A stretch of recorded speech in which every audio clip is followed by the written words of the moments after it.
এই যে মেকআপটা এত ঘষছো তোলার আগে, তো ফাউন্ডেশন কি সরছে? একদমই না। কলকাটা ঘষে ঘষে তুলছে, ঘষে ঘষে তুলছে।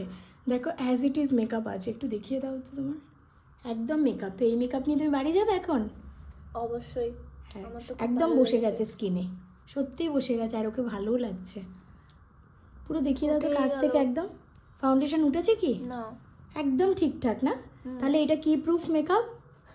Drag drag proof. অবশ্যই water proof, sweat resistance makeup তো অবশ্যই, কিন্তু ড্র্যাগ প্রুফও। এটা আজকে ও মেকআপটা না তুলে বাড়ি যাবে, কিন্তু কলকাটা তুললো হাত দিয়ে ঘষে ঘষে, খুঁটে খুঁটেও না, ঘষে ঘষে তুলেছে। পুরো পরিষ্কার একদম মেকআপ। দেখো হাতেরগুলো তুলবে না? ও যেতে যেতে তুলে নেবো। যেতে যেতে তুলে নেবে। দেখো সুন্দর লাগছে, আরও গ্লো করছে মেকআপটা। আমি এই কথাটা সবাইকে বলি যে মেকআপ যত সময় যায় তত বেশি গ্লো করে, কি তাই তো? একদম। হ্যাঁ, সে কোন দুপুরে মেকআপ করেছি না, 2:30টার মধ্যে আমাদের মেকআপ হয়ে গেছে। এখন বাজে হচ্ছে 7:30। মেকআপ দেখো আরও বেশি গ্লো করছে। সেই জন্য আমি প্রত্যেককে এই কথাটা বলি, মেকআপ যত বসবে, মানে যত সময় যাবে তত বেশি গ্লো করবে, তাই তো? পুরো ড্র্যাগ প্রুফ, একদম কাছ থেকে দেখাচ্ছি। দেখো এই যে কাছ থেকে দেখাচ্ছি, কিচ্ছু হয়নি মেকআপে। আমি একটু ঘষি। হ্যাঁ, কিচ্ছু হয়নি, মেকআপই ওঠেনি।